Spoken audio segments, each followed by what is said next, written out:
Bhagavate Vasudevaya. Om Namo Bhagavate Vasudevaya. Namo Vishnupadaya Krishna Prishtaya Bhutale Srimate Bhaktivedanta Swami Niti Namine Namaste Saraswati Devi Gauravani Pracharine Nirvishesha Shunyavadi Pashyata Desatarine Jai Sri Krishna Chaitanya Prabhu Nityananda Shri Advaita Gadadhar Shivasadi Gaur Bhakta Hare Krishna, Krishna Krishna, Hare Hare, Hare Rama, Rama Rama, Hare Hare.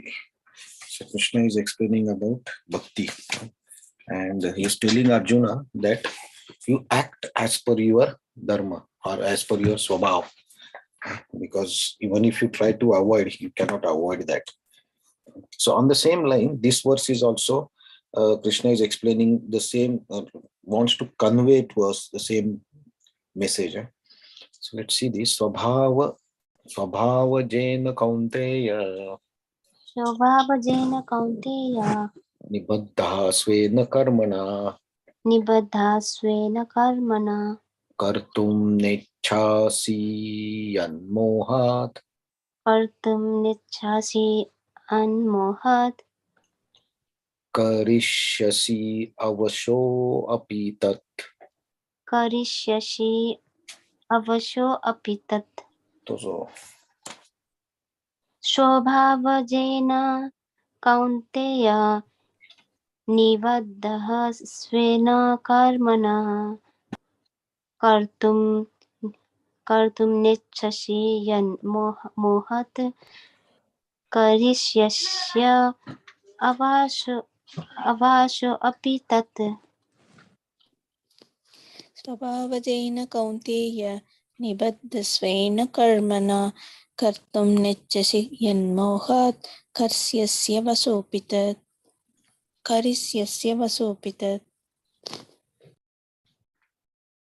Okay. Translation and purport. Under illusion, now you are declining to act according to my direction, but compelled by the work born of your own nature, you will act all the same. Son of Kunti, purport. If one refuses to act under the direction of Supreme Lord, then he is compelled to act by the modes in which he is situated. Everyone is under the spell of particular combination of modes of nature and is acting in that way. But anyone who voluntarily engages himself under the direction of Supreme Lord becomes glorious. So last two verses and this verse, Krishna is stressing the same point. So whenever in Shastra the point is stressed 2 or 3 times, then it is very important. So Krishna is, while concluding the Bhagavad Gita, he is stressing this point to Arjuna that you are Kshatriya, that is your nature, so you act according to your nature. Don't try to act otherwise, because that is more problematic. So this is a clear instruction to Arjuna, to us also. The issue is like for Arjuna, it was very clear about his dharma of Kshatriya, Varna. He was acting in that way, but in proper Yuga, it was like that. But in Kali Yuga, it's not like that. We are almost all Shudra as per Bhagavatam. Also, it is very difficult for us to understand our exact Varna, because there are no kings and nothing like that now. Okay, but if you observe the nature of people, okay, you can recognize, even if not 100% correct, but somehow we recognize, okay, this person has this particular nature. So a good leader, right, in the management lessons, it's always said that a good leader understands the nature of the person and utilizes that member accordingly. He is said to be a good manager or good leader. So what exactly is that?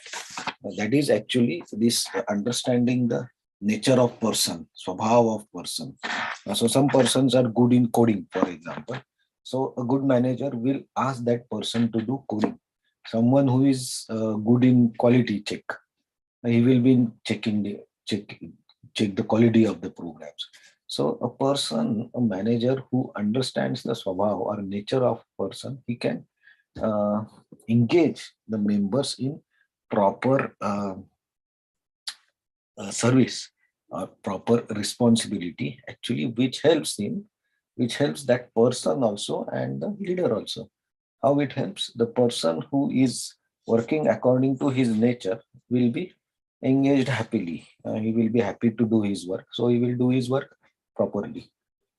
And the manager, for the manager, it becomes advantage, but because that person is doing his duty likingly and in a proper way, so that becomes advantage for manager also. So in this way, these are the management lessons I am talking actually, that are taught online and in different courses, that utilize properly, understand the nature. Nowadays, the people are changing companies so frequently that the managers don't get time to understand the nature. Before that, the person changes the company because of the salary hike, and the situation has changed a lot. But in any case, uh, even if we have less time to guess or understand, but it has to be applied. That's a leader or manager's task. Right? Difficult, but you have to do it. So Krishna is also telling Arjuna that your nature is Kshatriya, you do war. Don't give up the war and start begging or living in the forest. Don't think on that line. Thinking on that line itself is sinful. And Arjuna, Krishna has already scolded Arjuna. How you are thinking in this direction? It's very surprising for me. This is not befitting a person like you. And how you are thinking in this direction, and so lowly thought, Krishna's word. So for Arjuna's caliber to think like that is wrong because of his uh, establishing himself as a great warrior. So Krishna is a type of scolding Arjuna that if you don't listen to me, anyway you have to act. So even if Krishna tells Arjuna, okay, you do whatever you want to do, but by his nature, he cannot give up the war. Yudhishthir is there, Bhima is there, they will make him fight. So he has to fight anyway. So instead of doing something uh, by pressure, why don't you do it voluntarily? Because anyway you have to do it. So Krishna is telling Arjuna to fight. Because Krishna is now almost concluding the Bhagavad Gita instructions, and he has explained Arjuna about all the uh, yogas. He explained in the first six chapters Karma Yoga, and then Ashtanga Yoga. Then he explained Bhakti Yoga. Then from 13th chapter he explained the Jnana Yoga, Sankhya Yoga, and how it connects to Bhakti. And he already established that Bhakti is the topmost process. And to that, uh, to add into that, uh, Krishna is telling that uh, because Arjuna has to take decision, Krishna is not going to take decision. Krishna is going to tell the correct way, but ultimate decision Krishna gives to Arjuna. You decide what to do. So Krishna is reminding Arjuna that before you decide anything, or before I stop, like before Krishna stops doing anything or any instructions, any talk, and asking Arjuna to take decision, he's reminding of his dharma and varna and his prime duty, which he should not avoid. So Krishna is taking that care also, that above and on and above the explanation of Bhagavad Gita and yoga and prime responsibility, should remind Arjuna about his dharma in this body of Kshatriya. Because this body of Kshatriya is, there are some impressions from the previous life. That's why that swabhav is carried out, right? So I have particular swabhav in this lifetime, and I do particular activities according to my nature. Some activities I will control, but otherwise I do the activities, and that remains in the subtle body. And the subtle body goes into next body, and that's how the same image are carried to the next life. So what I'm doing right now, there is of course some portion of my previous life's karma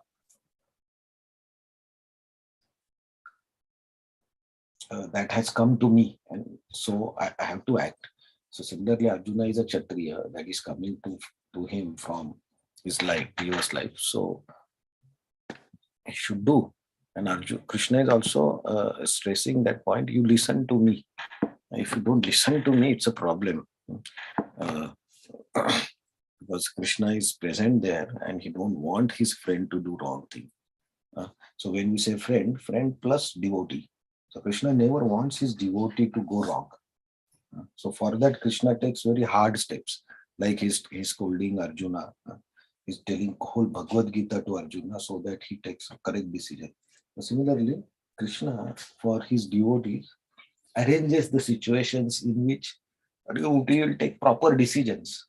And how those decisions will be? It will be, of course, conducive to his bhakti, not otherwise. So anything Krishna does to with the devotees to increase the devotion, so that the devotee can come to him.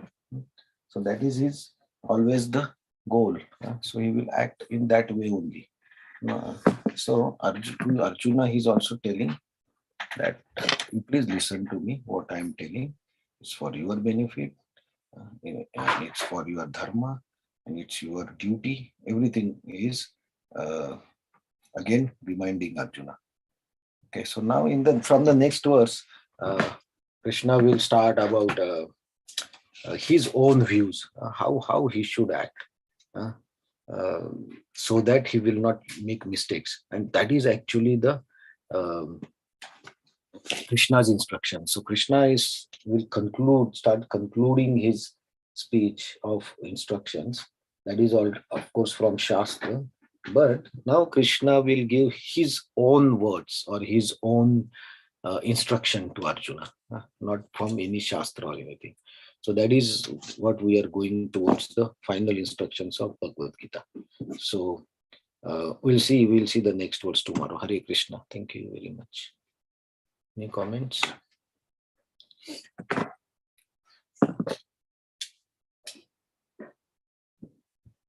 Okay, Hare Krishna. Thank you very much for joining on Sunday. Difficult to join on Sundays. Thanks for joining. Hare Krishna.